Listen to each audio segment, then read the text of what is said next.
Nabalot ng usok ang bukana ng Ayala Bridge kahapon. Sinunog kasi ng isang grupo ng kalalakihan ang gulong ng container truck na ibinarikada ng mga pulis. Maya-maya ipinorma na ng mga pulis ang kanilang pansalag.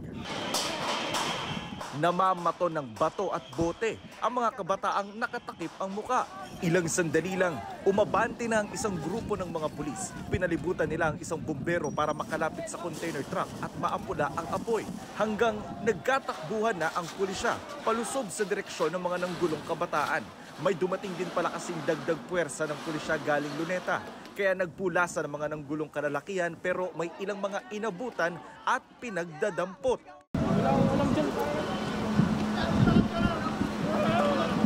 Sumama ka na lang.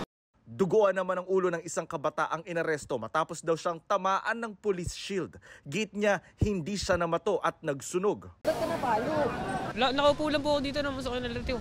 Hindi nga po pumapalag. Simula paghuli sa akin, nakataas lang po kamay ko. Hindi kayo ng Hindi po. Hindi po kahit 10 video po.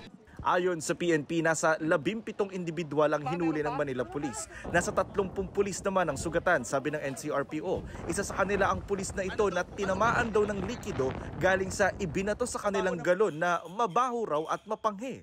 Ang pulis namang ito hinimatay raw at dinala sa ospital. Isang motorsiklo naman ng pulis ang sinunog daw ng mga kabataan. Dumating ang pulis na may-ari pero tumangging magkomento. Sabi ng hepe ng NCRPO, maximum tolerance ang kanilang ipanatupad pero sumobra na raw talaga ang mga nagprotesta. Huli niyo yung mga tao na wala namang ginagawa, sumisigaw lang. Grabe naman. Sir, excuse me po sir.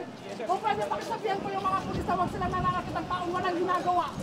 Pero saan kaya galing ang mga bato at bote na ibinato ng mga nagprotesta? Sabi ng Barangay 663, galing yon sa mga paso nila, sa mga boteng ibebenta sana at sa Center Island na dinurog ng mga nagprotesta para raw ibato sa mga pulis. Sabi ng NCRPO, kabilang sa isasampa nilang reklamo sa kanilang mga nahuli ay direct assault, vandalism at destruction of property.